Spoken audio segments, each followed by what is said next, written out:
Atos capítulo de número 9, a partir do versículo 1, diz assim a palavra do Senhor.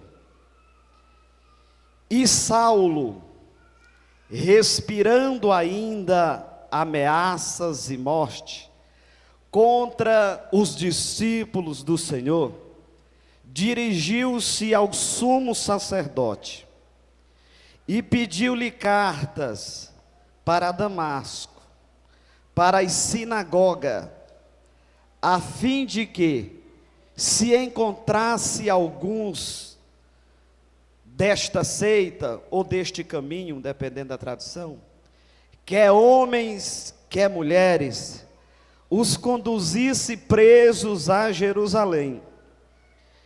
E indo no caminho, aconteceu que, chegando perto de Damasco, subitamente o cercou um resplendor de luz do céu, e caindo em terra, ouviu uma voz que lhe dizia: Saulo, Saulo, por que me persegues?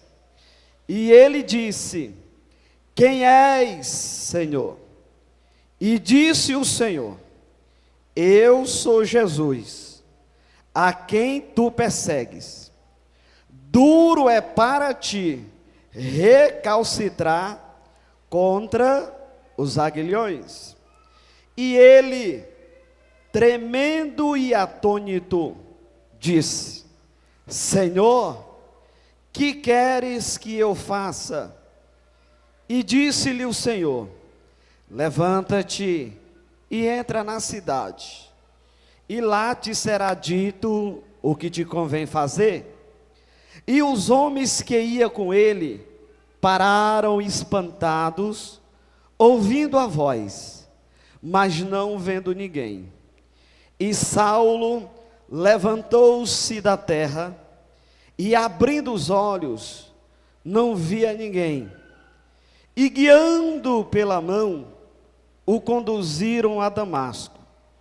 E esteve 3 dias sem ver, e não comeu, nem bebeu. Amém. Somente até aqui. Amém. Nós estamos diante de um culto de Santa Ceia do Senhor. Culto este que a gente se reúne para relembrarmos a morte, o sacrifício, a morte e a ressurreição de Jesus. Porque foi Jesus que nos ordenou que fizéssemos assim. Ele disse assim: fazei isto em memória de mim.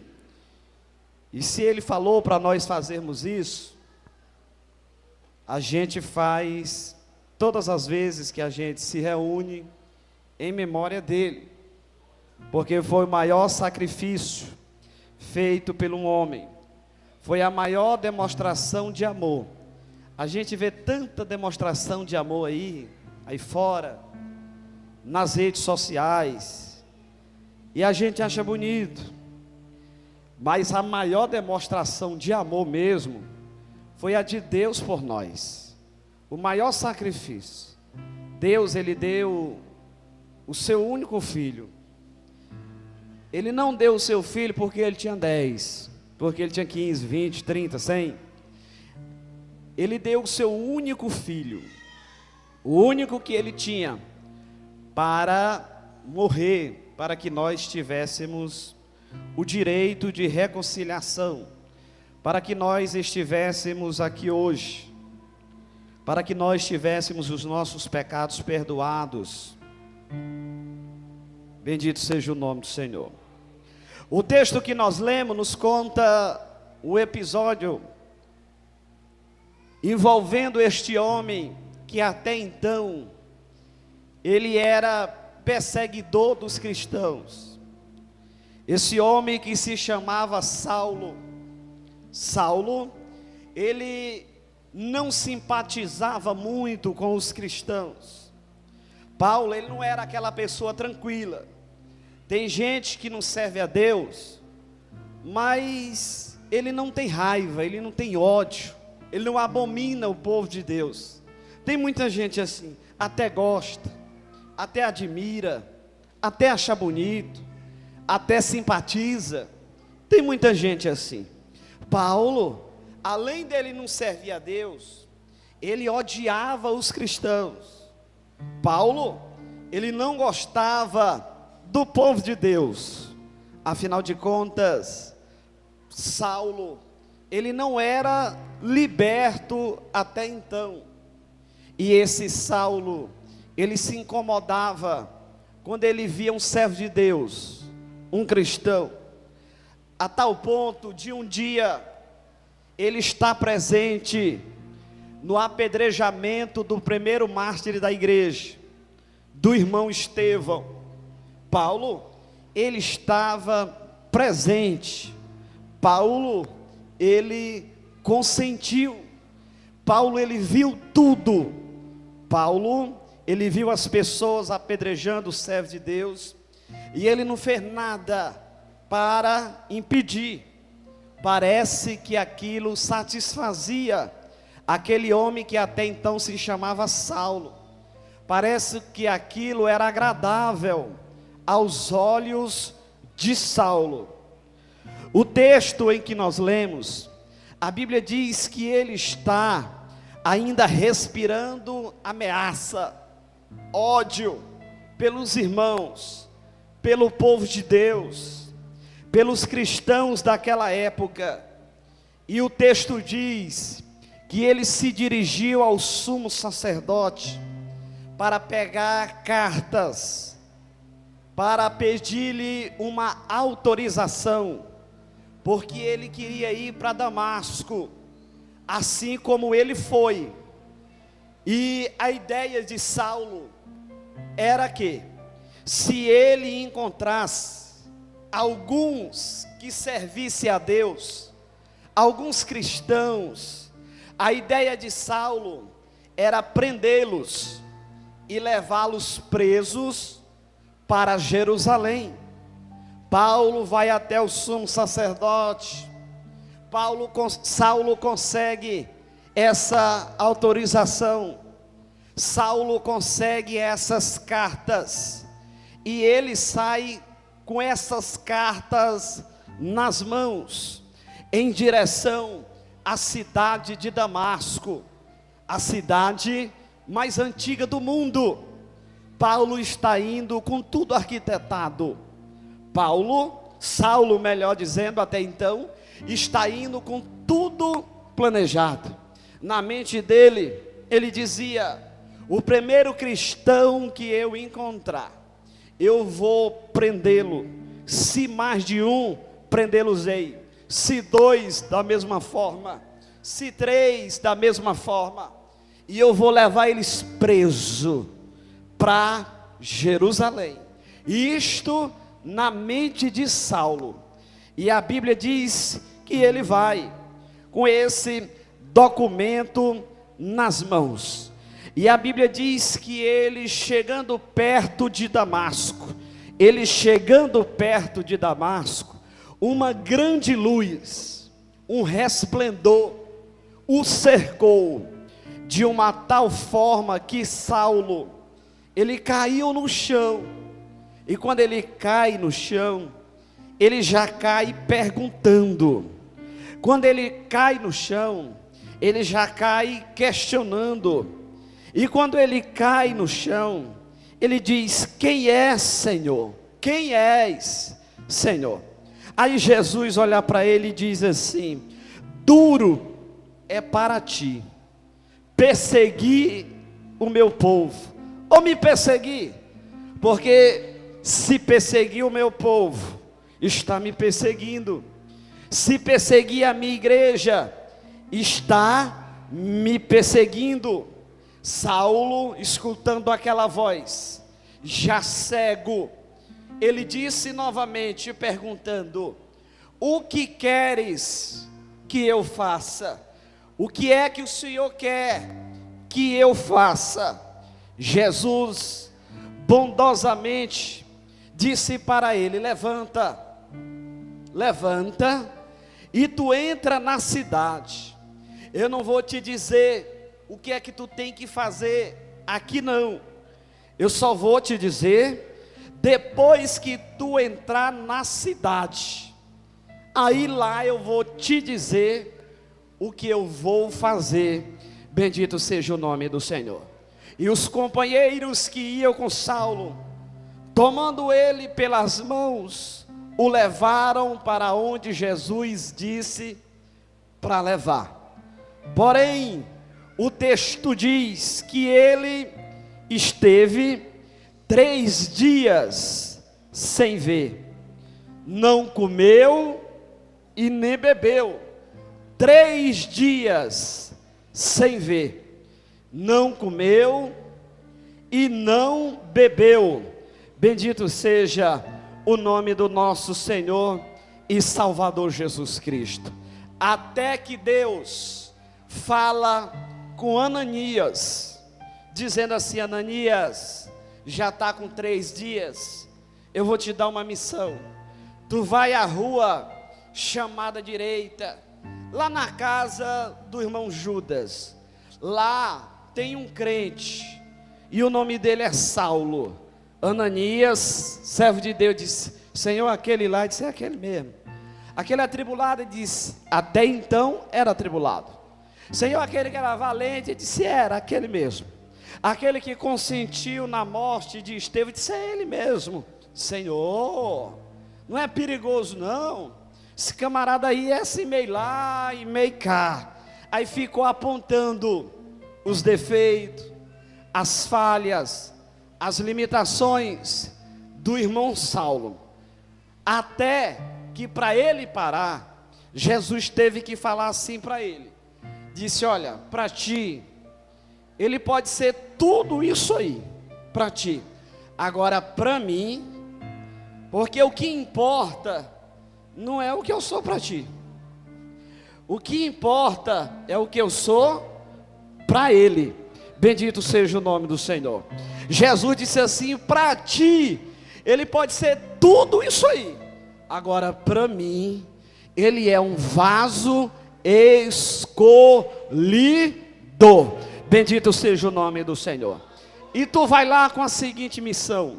Chegando lá, tu impõe as mãos sobre ele, que eu vou recuperar a visão dele. Não se preocupa não, que assim como eu estou dizendo para ti, eu já mostrei para ele. Bendito seja o nome do Senhor. Porque o nosso Deus, meus irmãos, ele não é um Deus de confusão. O nosso Deus, ele trabalha harmoniosamente. O nosso Deus, ele não trabalha deixando dúvida. O nosso Deus, ele não trabalha deixando lacunas. O nosso Deus não trabalha nos deixando confusos. O nosso Deus não. E se assim ficarmos, a gente fica por pouco tempo. E aí as coisas vai clareando, clareando, clareando, até que entendamos a boa, perfeita e agradável vontade de Deus. E assim Ananias foi, seguindo a orientação de Jesus, de Deus, no endereço certo, na casa certa, com a pessoa certa. E chegando lá, depois de 3 dias, ele impõe as mãos, ora, e todas as escamas que impediam a visão de Saulo, elas caem por terra, e Deus restaura a sua saúde, a sua visão por completa. Bendito seja o nome do nosso Senhor e Salvador Jesus Cristo. Daí, de perseguidor, Saulo, ele passa a ser perseguido. Aquele que perseguia a igreja, aquele que perseguia os irmãos, aquele que perseguia os cristãos, Deus pega ele da condição de perseguidor. Aí Deus vira assim a moeda, diz assim: agora tu vai experimentar um pouco, tu vai experimentar o outro lado da moeda. De perseguidor, agora Paulo, tu vais ser perseguido, agora por minha causa. Bendito seja o nome do Senhor.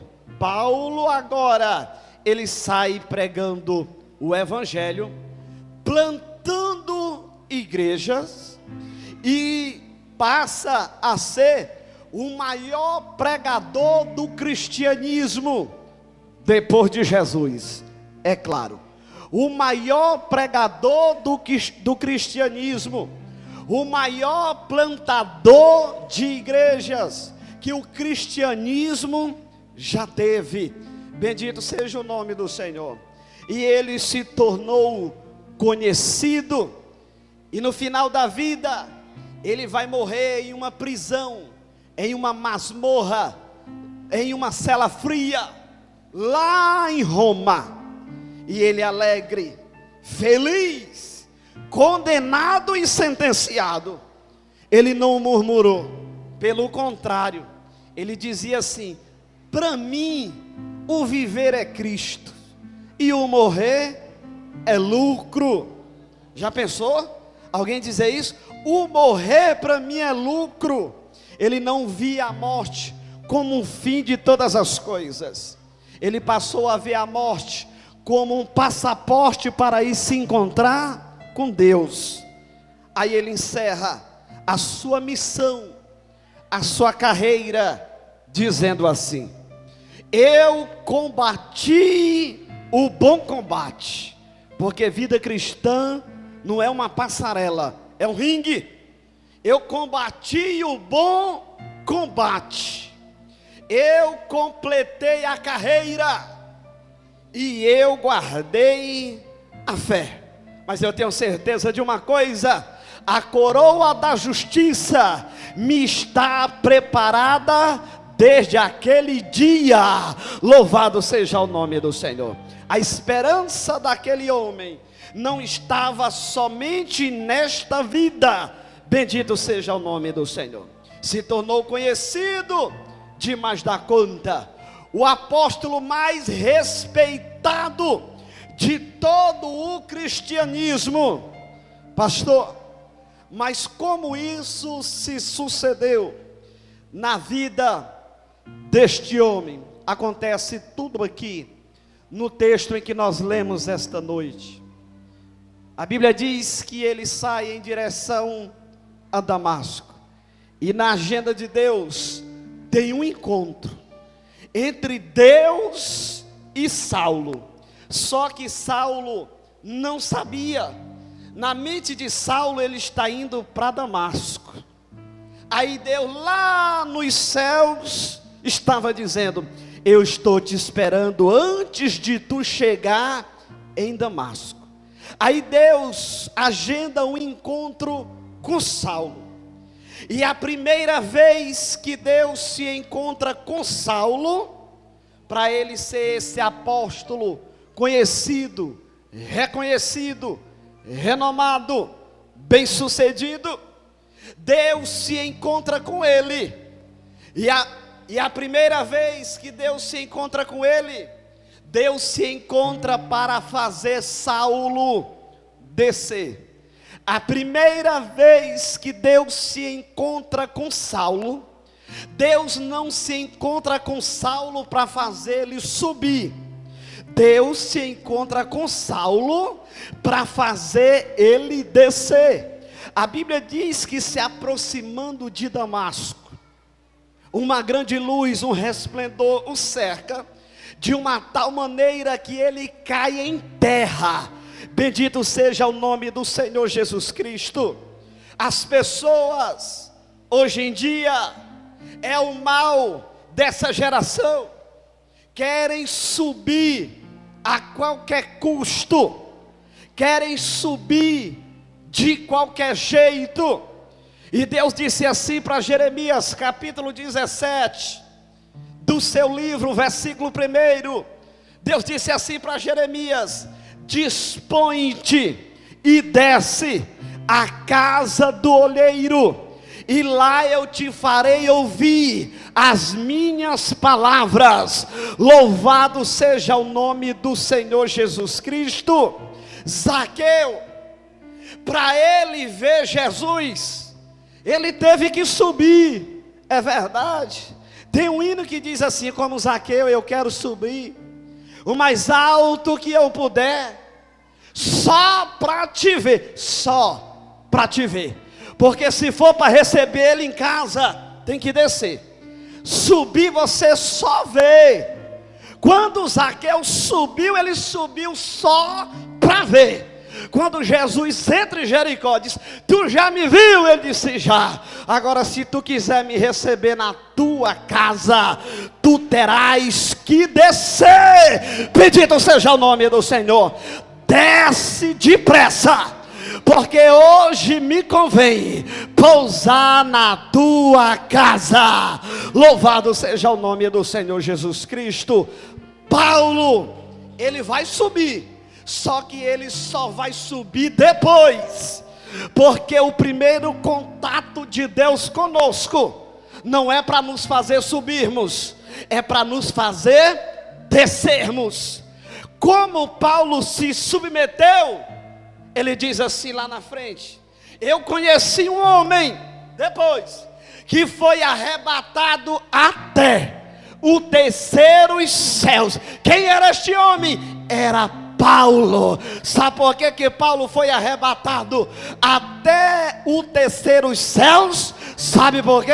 Porque primeiramente ele desceu. Bendito seja o nome do Senhor. O segredo não está em nós subirmos. O segredo de Deus para as nossas vidas está em nós descermos.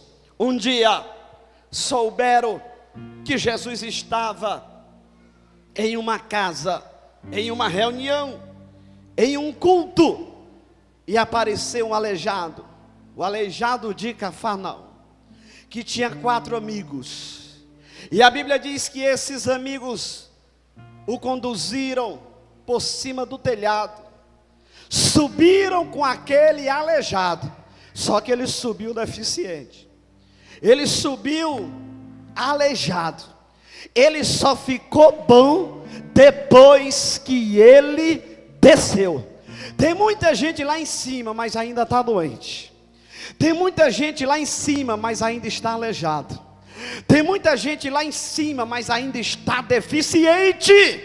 Porque o segredo de Deus para nossas vidas não é somente nós subirmos.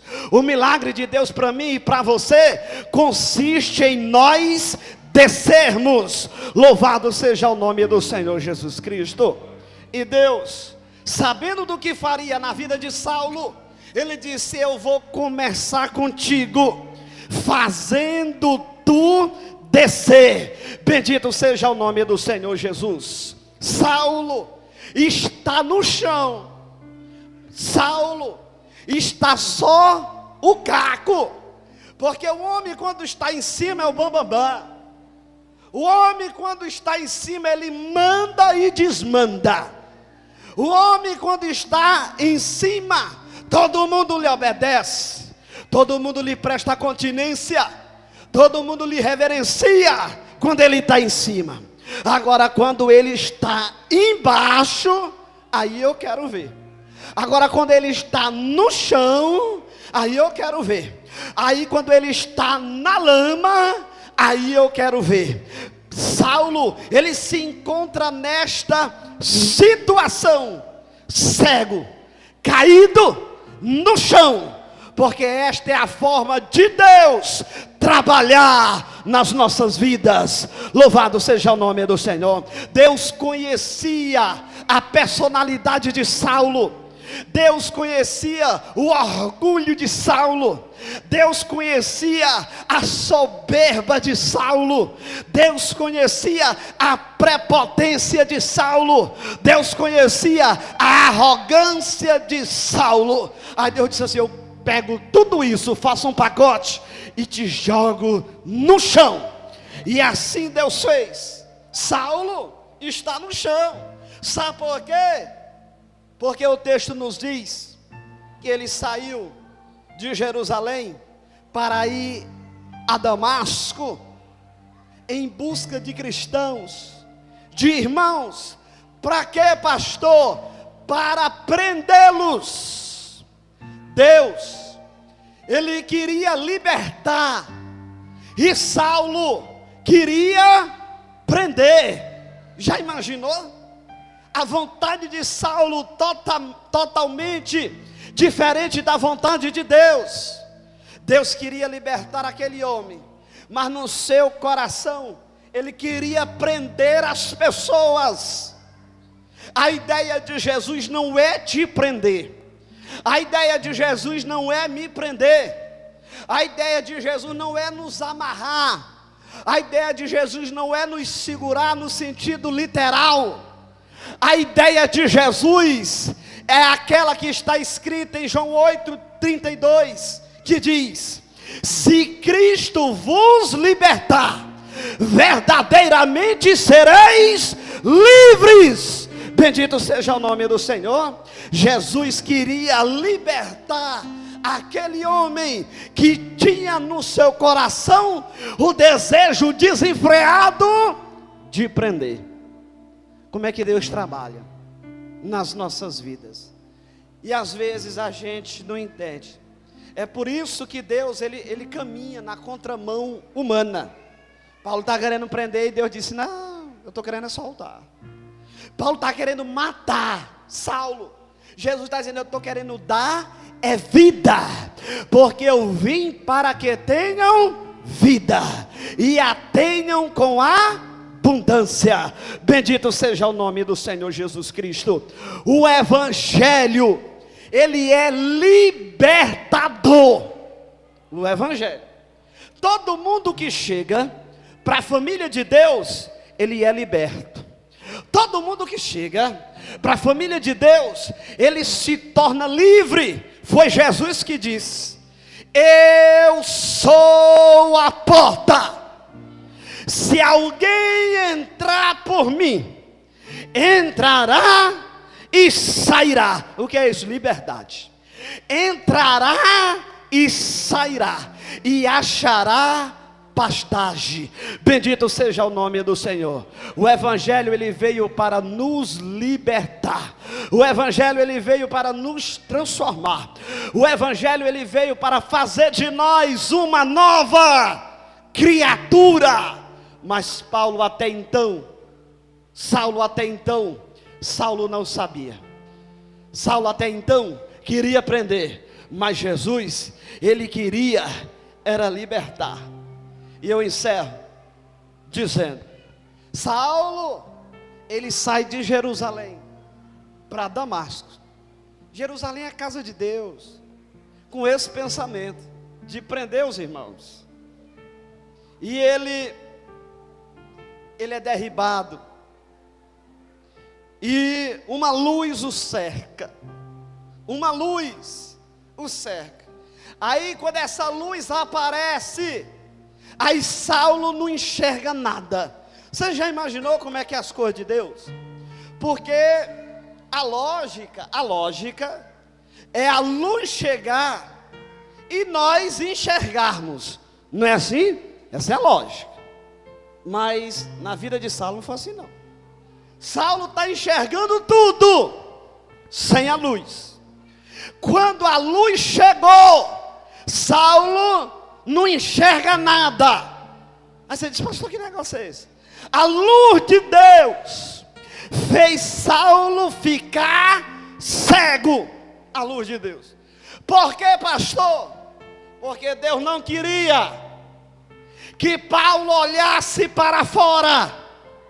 Deus queria que Saulo olhasse para dentro. Foi por isso que a luz cegou. Porque a luz não era para ver o que estava fora. A luz era para ver o que estava dentro. Pastor, como assim? Era Deus dizendo assim: Saulo, rapaz, para de olhar para a vida dos outros. Para de olhar para os cristãos. Para de olhar para os meus filhos. Para de olhar para os meus servos. Olha para dentro de ti. Para quê, Senhor? O que é que tu tem na mão? Disse: eu tenho aqui umas cartas. Se tu olhar para dentro de ti, tu vai perceber que eu tenho 13 cartas dentro de ti. Quantas cartas Paulo escreveu? 13. Era Jesus dizendo assim: para de olhar para lá. As 13 cartas que eu já te dei, elas estão aqui dentro. Bendito seja o nome do Senhor. É por isso que Paulo escreve acerca da Santa Ceia, dizendo: examine-se, pois, o homem a si mesmo. Depois coma do pão e beba do cálice. Bendito seja o nome do Senhor. A ideia de Deus não é para a gente olhar para lá. A ideia de Deus é para a gente olhar para cá. A ideia de Deus é uma autorreflexão. A ideia de Deus é um autoexame. Nós estamos perdendo o nosso tempo olhando para A, olhando para B, olhando para C, julgando fulano, julgando ciclano, julgando Beltrano, enquanto que a orientação de Deus para as nossas vidas é que nós nos examinemos a nós mesmos. Bendito seja o nome do Senhor Jesus Cristo. Paulo tinha 13 cartas dentro dele. 13. Foi o maior escritor da Bíblia Sagrada. 13. Mas ele estava olhando para as cartas que ele tinha pego com o sumo sacerdote. Aí Jesus disse: Paulo, para de olhar para essas cartas. Se tu soubesse o que tu vai escrever, se tu soubesse o que eu já te dei, se tu soubesse o que eu já coloquei no teu coração, basta que tu se examine. Bendito seja o nome do Senhor Jesus Cristo. Vida com Deus é autoexame. Não é que você não possa julgar, você pode sim. A Bíblia manda julgar. A Bíblia manda julgar. Porque a gente escuta o povo dizendo assim: não julgueis, para que não seja julgado. Não é assim que a gente escuta? Aí o mesmo texto que diz assim: tira primeiro a trave do teu olho. Tira primeiro, vírgula, depois. Não é ponto final. Depois, aí tu tira o do... Isso aqui é julgamento. Depois, aí tu tira o do teu irmão. O que a Bíblia condena é julgamento precipitado. O que a Bíblia condena é julgamento hipócrita. Mas para mim saber o que é amargo, ou o que é amargo, ou o que é doce, eu preciso fazer um julgamento. Para mim saber o que é verdade, o que é mentira, eu preciso fazer um julgamento. Para me discernir os espíritos, eu preciso fazer um julgamento. A Bíblia manda nós julgarmos. Agora é claro, pelo filtro da palavra. É por isso que Paulo diz assim: examinai todas as coisas. Isso aqui é julgamento. E retende o que é bom. Depois que você examinou, depois que você fez um auto julgamento, uma autoavaliação, aí você retém somente o que é bom. Nesta noite, se você fizer uma reflexão, será se você vai entender que Jesus quer que você olhe para você, ou Jesus quer que você fique olhando para o irmão? Porque às vezes a gente acha que o irmão tem que melhorar, a gente acha que a irmã tem que melhorar, a gente acha que o obreiro tem que melhorar, a gente acha que o pastor tem que melhorar. Sim, isso pode até ser verdade. Mas e você? E você? Você tem olhado para dentro de você? Essa era a maior luta de Deus com Saulo. Era fazer com que Saulo olhasse para dentro dele. Porque Saulo só olhava por cima. Saulo só olhava para os outros. Saulo só pensava nele. Aí Jesus disse assim: eu vou fazer tu olhar para dentro de ti. É por isso que Deus disse assim para Samuel: disse, Samuel, sabe qual é o problema da tua geração? Disse, não, senhor, é porque vocês só vê a aparência. Vocês só vê a aparência, Samuel. E vocês precisam aprender comigo. Eu olho o que está dentro do coração. Para Deus, o que importa, eu não estou dizendo que Deus é açougueiro, eu não estou dizendo que Deus é cardiologista, só se preocupa com o coração, não estou dizendo isso. Eu estou dizendo que o que vale mesmo para Deus é a nossa essência. É por isso que Jesus disse assim: a boca fala do que está cheio o coração. Aquilo que nós temos com fartura e abundância no coração é aquilo que nós vamos falar. Bendito seja o nome do Senhor. Os obreiros, lavem as mãos, por favor, e se posicione aqui. Nesse momento eu quero orar com você. Fique de pé.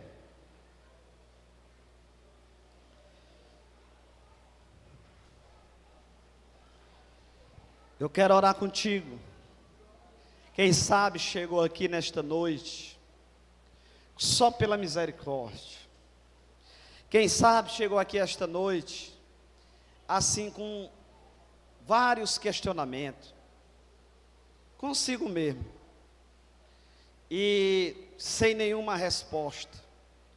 Quem sabe você chegou aqui hoje preocupado com uma situação, com uma causa, com um problema, com uma dificuldade, não sei, alguma coisa. Chegou aqui arrastado, só o caco e só o bagaço. Quem sabe alguns disseram: eu vou porque é ceia, e se eu não vou para ceia não vai ficar muito legal. Aí você veio porque o Espírito te trouxe. Você chegou aqui precisando rapidamente de uma intervenção divina.